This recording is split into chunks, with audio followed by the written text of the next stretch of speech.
মাকুন সুসুতি নামাজে পাঞ্জে গানা ফাওয়াইলুল লিল মুসাল্লিনাল্লাযিনা মুমিনারা ইনামাজে এমদাদ দা ইস্তাঈনু আয়াতে কুরআবা আয়াতে কদ আফলাহারা ইয়াদ কুন গৌর কুন্দর মানিয়াজ দিল সাদেকুন।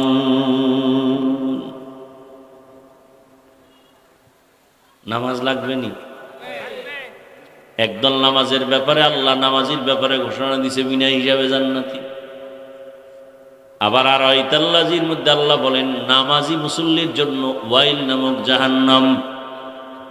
কোন নামাজি? নামাজ পড়ে মিথ্যা বলে, নামাজ পড়ে অন্যের হক নষ্ট করে, নামাজ পড়ে মা বাবার হক আদায় করে না, ভাইয়ের হক আদায় করে না, প্রতিবেশীর হক আদায় করে না, মিথ্যা বলে মানুষ, দোকানওয়ালা দোকান কাস্টমারের সাথে ভেজাল করে, মাপে ভেজাল করে।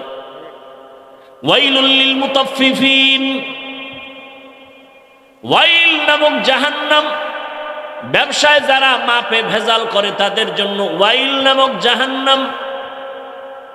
ওয়াইলুন ইয়াউমাইযিল লিল মুকাজ্জিবিন, মিথ্যাবাদীর জন্য ওয়াইল নামক জাহান্নাম। ওয়াইলুল লিকুল্লি হুমাযাতিল লুমাযাহ, যারা মানুষের দোষ পেছনে বলে অথবা দোষ নাই বানায় বানায় দোষ দেয়, এদের জন্য ওয়াইল নামক জাহান্নাম। আল্লাহ আমাদেরকে হেদায়াতের দৌলত দান করেন। আল্লাহ বলেন আমি কেমন দয়ার মালিক, আমার মতো দয়াময় কেউ নাই, আমার দয়ার মধ্যে কোনো স্বার্থ নাই। আমি আল্লাহ দয়া করি কিন্তু আমি খোটা দেই না, আমার দয়ার দরজা অল টাইম খোলা। আমি আল্লাহ কেমন দয়া করেছি জানো? সারা রাত যদি দয়ার বয়ান করা হয় শেষ হবে না। একটু নজর করে দেখ, দুনিয়াতে যখন তুই মায়ের গর্ভে আসবি, মায়ের গর্ভে মা টের পেয়ে গেছে গর্ভে বাচ্চা চলে আসছে, বাবাও জানে মাও জানে মায়ের গর্ভে বাচ্চা, কিন্তু কোনোদিন মা বাবার মধ্যে পেরেশানি নেই যে বাচ্চা আসলে খাবে কি, কোনো পেরেশানি আছে? এমনকি আমি আল্লাহর কাছেও কোনো মা বাবা বলে না আল্লাহ বাচ্চা দাও, আগে খানা রেডি করো। আল্লাহ কয় চাওয়ার আগে তোর খানা আমি দুনিয়াতে যাওয়ার পরে কি খাবি আগেই রেডি করে ফেলেছি। কেউ চাইছে? এর নাম রব। এর নাম কি? রবের বাংলা লেখে প্রতিপালক, প্রভু। ওলামায়ে কেরাম বলছেন এই শুধু একটা শব্দ দিয়ে রবের হক আদায় হবে না। রবকে বলে এক শব্দের তর্জমায় হবে না, একটা বাক্য বানাতে হবে রবকে তার পরিচয় দেওয়ার জন্য। রব হলেন তিনি সমস্ত মাখলুকতের প্রয়োজনের অগ্রিম আয়োজন করেন যিনি। রব হলেন তিনি সমস্ত প্রাণীদের প্রয়োজনের অগ্রিম আয়োজন করেন যিনি। রব্বি আল্লাহ লা ইলাহা গায়রুহু ওয়া নবিহি মুহাম্মদ মুস্তাফাহু দীনিয়াল ইসলাম দীনু মাওকাহু আরজু কুফরা নানু আফওয়ান ইনদাহু। আল্লাহ বলেন বান্দা তোকে দুনিয়াতে পাঠাবার আগেই খানার আয়োজন করে ফেললাম। মা বাচ্চাকে খানা খাওয়ানোর জন্য সুজি পাকায়, সুজি আছে না নাই? পাকানোর জন্য লাগবে আগুন, লাগবে পানি, লাগবে লবণ, লাগবে চিনি, লাগবে দুধ, লাগবে না? লাগবে না? পাকায় টাকায় গরম বানাইছে, এবার আবার ফ্যানের বাতাস দিয়ে ঠান্ডা করে। আল্লাহ কয় দেখ 2-3 চামচ সুজি বাচ্চাকে মা খাওয়ানোর পরে সুজিটারে আবার রেখেছে 2-3 ঘন্টা পরে ফালায় দেখ এই সুজি বাচ্চারে দিলে পেট নষ্ট হবে। আল্লাহকে আমি তোর জন্য এমন খানা মায়ের স্তনে রাখছি, দুধ লাগবে না, পানি লাগবে না, চিনি লাগবে না, লবণ লাগবে না, গরম করা লাগবে না, ঠান্ডা করা লাগবে না। মায়ের স্তনের খানা 2 বছর পর্যন্ত তুই পান করবি, একটা সেকেন্ডের জন্য তোর খানা নষ্ট হবে না।